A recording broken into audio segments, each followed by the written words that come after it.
It's morning shift that I'm going to right now. And I am tired. Like, I am tired. I feel like this last week I've been burning my, like, the candle on both ends. And I'm just exhausted. There's no amount of, there's no any amount of sleep that will be revving this car. Encase, my baby. Encase. Like, it's to a point where there's no amount of sleep that makes me feel I've rested enough. It's to that level and to that extent. And I'm just tired. And I feel like this whole thing is added on to the fact, like, it's that end of the year exhaustion. You know, you've been burning, like, you've been firing up all 6 cylinders the whole 12 months, okay, I'll say 11 and a half-ish months, and your body's like, I want to rest. And that's what I'm feeling right now. Comment down below if you feel the same. It's to a point where I wake up and I have to come to work, go to work, and even if, like, I'm slightly late, I don't have it in me to rush or try and make it on time, or it's like, I'll get there when I get there. Luckily enough, every time I'll get there when I'll get there has been right on time, like a second early or a second late. That's what it's been. But I can't even motivate myself enough to be like, come, you're gonna be late for work, oh my god. It's like,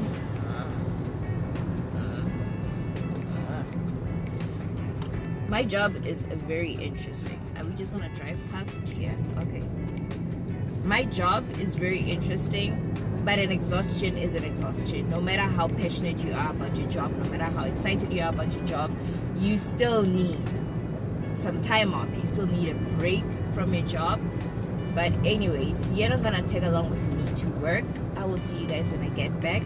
And I got a comment down below in one of my videos where somebody, actually they asked for something very simple, and they were like, Reni, we have load shedding, which is part of the reason why I couldn't vlog for day 7, 8 and 9. And they were like, how can you still have a lifestyle and still enjoy December and the festivities and all that kind of stuff? Maybe I'm editing this comment, but basically they wanted to know how to basically make load shedding work for you and not against you. Load shedding will always work against you, but like okay, stop being your mom, Rainy. Stop. This is so cute. There's a like, she's like, it's a daughter riding in the back of her dad's bicycle. I don't know if you'll be able to see them. Cute-ish. I'm a sucker for seeing a dad and daughter relationship, because it reminds me of the one I have with my dad. Like, him and I were super tight. But anyways, where was I? Yeah, they were basically commenting on how, well, I just had 10,000 conversations trying to tell you about the comment. It's because you guys didn't subscribe to catch up, so now you gotta deal with all the ads or budget insurance inside. But you didn't budget. This is me off-ripping again. But anyways, how to actually still not get interrupted in trying to get something done, or basically still push through life even when there's load shedding. That was the conversation. So yeah, on my way to work. Bye guys, see you when I get back. And my client is collecting their bar cut today. Silent screams. And then get to work, hustle, and then get back home. And I feel like I just need a nap when I get back home. I at least can afford a nap. Yep, I deserve it. Are there any tips? Is there anything that I can advise on to make, you know, enjoying your time at home with load shedding being a thing? And honestly, I can simply say you can get the lights. There are certain lights that are battery operating. That is the first thing that I can recommend. They're cutting the grass on this side. Let me run away to this side of the house. and we can talk about load shedding together because we're in this together. So there are these lights. My sister has showed them on her channel. I will link her video down below in my description box, where there's this company that sells these lights where they're mountable. You can mount them underneath your kitchen counters. You can mount them on top of your door seal and everything. And I guess whenever you run out of electricity, you can just not run out of electricity, when there's load shedding in the evening, you can make use of those lights. And what I like is they had this magnetic strip on them, and you can just, you know, attach them to anything. I don't have a gas stove, but however, I do have a gas cylinder, and it's gonna lead me to the next tip. Let me quickly go to the things that I'm gonna show you. If you are like me, you have an electrical stove and something like load shedding happens, this guy and his grass cutting.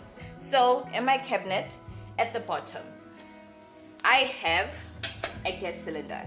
I used to have two, but one had to go back home in Palabra when my sister was getting married, when it was during her lobola ceremony and stuff.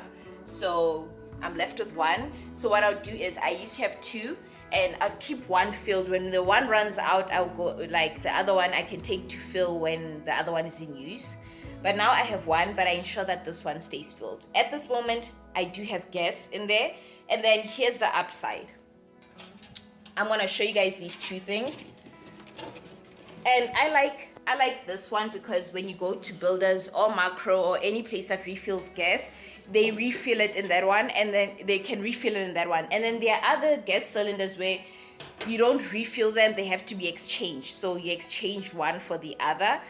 I don't necessarily like that one, because what if you buy a good condition one and then they trade you for another one that is not so good condition? I saw that when I went to Builders to refill my gas, and one had the exchange cylinder, and they're like, we don't refill this one, we have to exchange it. And his one was brand new, and they gave him this beat up one in return, and he was also like, what, you know? So go for that one. To refill it at Builders, it's less than 200 rands. It's 156. It depends on how much is left in the cylinder as well. It's subjected to that. But the next part I'm going to show you, that one cylinder has two attachments to it that we got. One, I have a cooktop for it. It looks like this. You can buy this at Macro. And then two, it has a heater head. These were bought separately. So in winter, I don't use an electrical heater or anything like that, but this is also if you're comfortable with using a gas heater. And also, if it's load shedding in winter, you don't have to freeze to death, because that happened a lot in winter. And yeah, where we had, like, I feel like in winter we get more load shedding than in summer, because obviously we're overloading the system and everything like that. You know that whole story that they tell us. But anyways, I use this heater with the gas, and it warms the entire house. It depends on how big your house is. For me, I close the doors to the bathrooms, the bedrooms and everything, and then it warms the entire house. Like, and it's so quick to warm in the house. Literally, when you walk in the house, you feel like it's so hot in here. So sometimes, like, I turn it on for a while, and then it heats up the whole house, and then I just turn it off, and I feel like the house stays warm for a while up until I decide to go to bed. But I usually cut it off when I'm about to go to bed in an hour or 2 or 3, and the house stays warm for that long. And that way you're saving up on electricity. And then two, the cooktop. Whenever there's no electricity, you don't have to be stuck in a mode of having to eat out, having to well, what can I say? When you have to eat bread or whatever, or sometimes this electricity, in where I stay, they tend to take it earlier. So they can be like, they're gonna take it at 12, and then 20 minutes to 12, bzoo, dololo electricity. And that's the life we live, sadly. But what I like is, if I'm currently cooking, I'm thinking I'm gonna beat the time, like I'm almost there, I'm gonna make it to 12, and then they happen to take it earlier than that. Or maybe the schedule changes and I don't know. Actually, I don't even keep the schedule. My sister has to tell me when they're taking this electricity. Why? I don't know. I just like an unexpected lifestyle, I guess. Like, oh, look at me watching TV, and then, oh, I'm not watching TV anymore, kind of vibe. But anyways, then you can just finish off cooking on your cooktop. And another thing, if you feel like you don't want to, deal with guests in your house, if you have a backyard or anything, you can cook outside instead. If you feel like that is a whole lot safer and it's better for you, you can do that. But please note that if the wind is blowing, you might end up using more gas than you need. I already told you about the light. I told you about the gas cylinder. So you have heating option, cooking option, lighting option. So what is for entertainment, you may ask yourself? And all of these suggestions are on the lower end, plus like you don't have to spend a lot of money just so you can be comfortable during load shedding or during power outages. Those are just simple things. And then what can you use for entertainment? Like I told you guys, I was watching YouTube videos on my phone without electricity. YouTube has a function where you can download videos, if you guys didn't know. So you can also download my video. You can download this video right now and then watch it later when you like. You don't have to put in your watch later playlist. You can just download this video whenever you have Wi-Fi or internet connection or whatever the case may be. And yeah, I just like those. So it's good whenever you have Wi-Fi connection and there's electricity, download as much videos that you think you'll be interested in as possible. And then whenever they cut off electricity, you don't have to stop being entertained. You can just tune into those downloaded videos and move on with your life. And then before you know it, the electricity will be back. Or before you know it, you'll pass out and then wake up with electricity being back. That is my usual case. Like I said, I've acknowledged that I sleep a lot. Okay, and then the last tip I'm going to give you guys, how to make life more breathable and livable with load shedding and all that kind of stuff. Yes, you can keep your gadgets charged in advance, but this one is a bit pricey. Try and consider investing in a UPS. A UPS? Yes, some UPSs are affordable. Let me quickly Google how much the affordable one is. If you guys don't know what a UPS is, what does it stand for? Hold on. Hey Siri, what does UPS stand for? UPS means uninterruptible power supply. Do you want to hear the next one? No, I'm good, thank you. Okay, there we go. Uninterrupted power supply. Now I know what it stands for as well. But I just know a UPS can be a backup system for your home if they take the electricity. So there are different sizes of UPSs. You can get one that can solemnly power your house with Wi-Fi and power your laptop. And you can also get one that can power your Wi-Fi, laptop, TV. And then you can get one that can power your fridge, your laptop, your TV, your lights and everything, where it feels like there is no electricity that they've taken. If you ask me, I feel like it is worth it if you invest in a UPS that is bigger. Yes, the one that can power, but it's also solemnly dependent on what you want to make use for, or what you feel like when they cut out electricity, it's inconveniencing you in that situation. Sorry, there's an airplane passing by, or flying by, shall I say. So if you feel like you're being inconvenienced in a manner of you like to unwind and watch TV, then get one that can power your TV if that's all you solemnly wanted for. Or if you wanted to power your TV and your other appliances and all the extra additional stuff, then I say invest in that. And yes, I do understand that when load shedding happens and it cuts out your supply to the power supply to your what's that again, your TVs and your fridges, your appliances. Yes, that's the word I'm looking for. It can damage your appliances, so I'd also highly suggest you insure your appliances, or you insure your home in a manner that when something like that happens, you can claim and all that kind of stuff. And number two, you can go to the store and actually buy, there's a plug where it helps, when the power aggressively cuts out and aggressively comes back, it actually powers your appliances slowly and doesn't actually become too aggressive.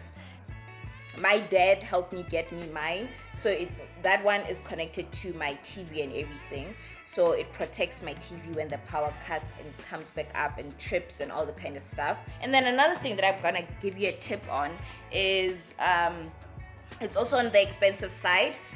There are things like gas heaters, not gas heaters, gas geysers. Yes, geysers.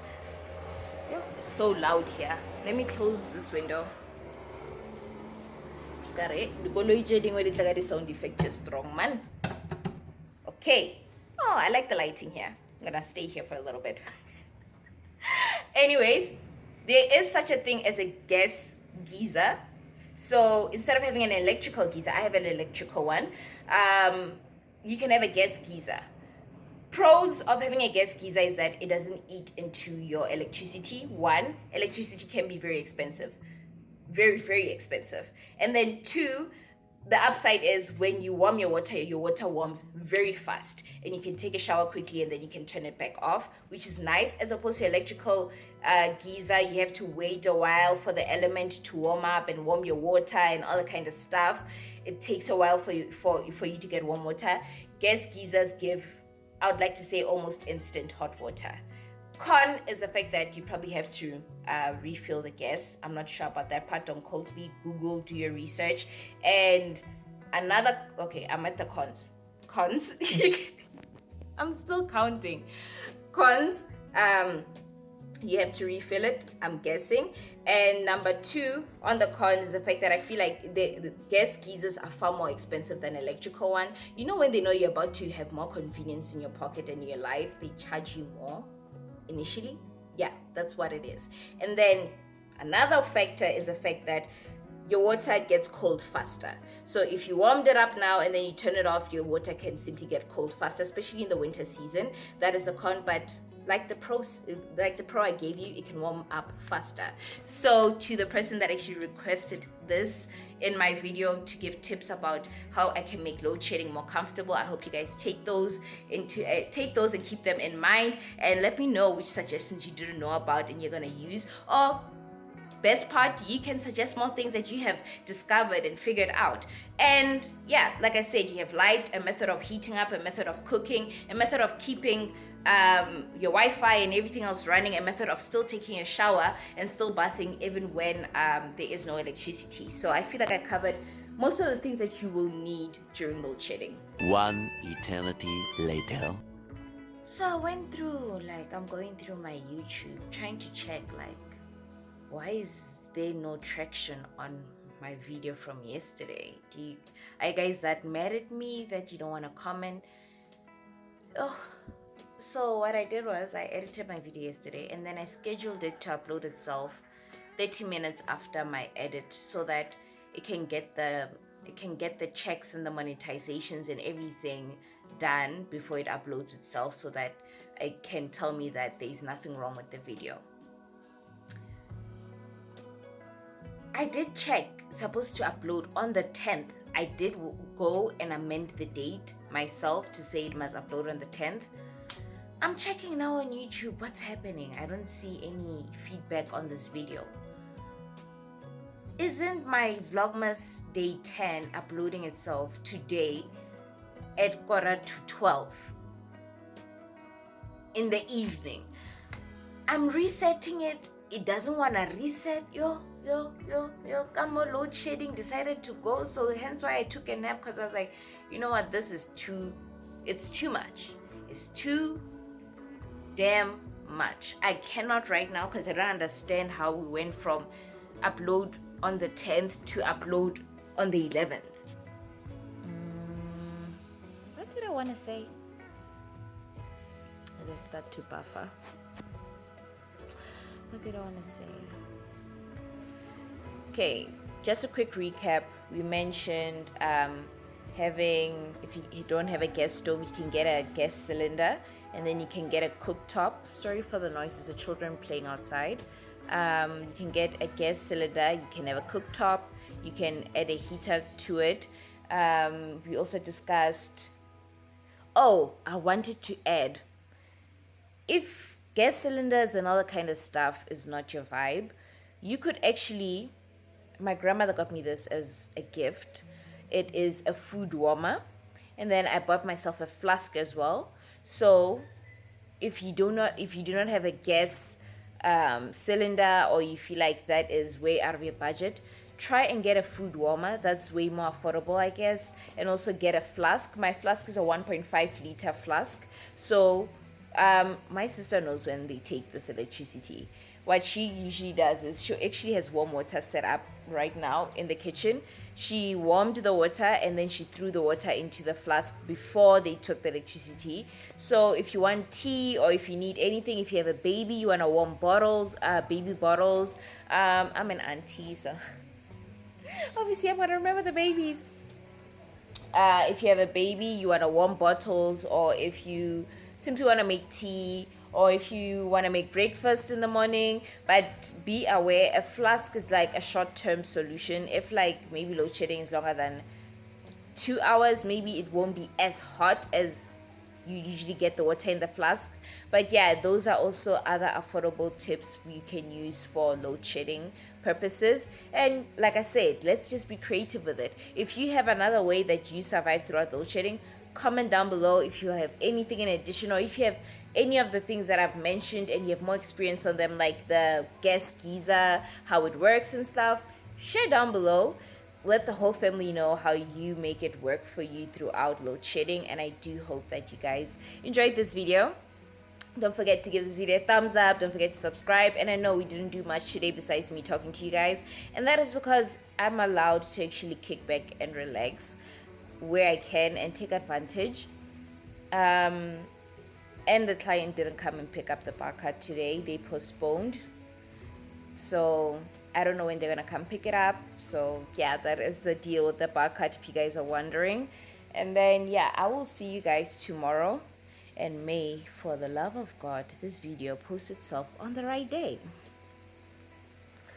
Oh, the struggles. The struggles. But anyways, let's end it off on a positive note. I will see you guys tomorrow. Don't forget to be kind, love, and light. And don't forget to subscribe. Join the family. How about that? Bye.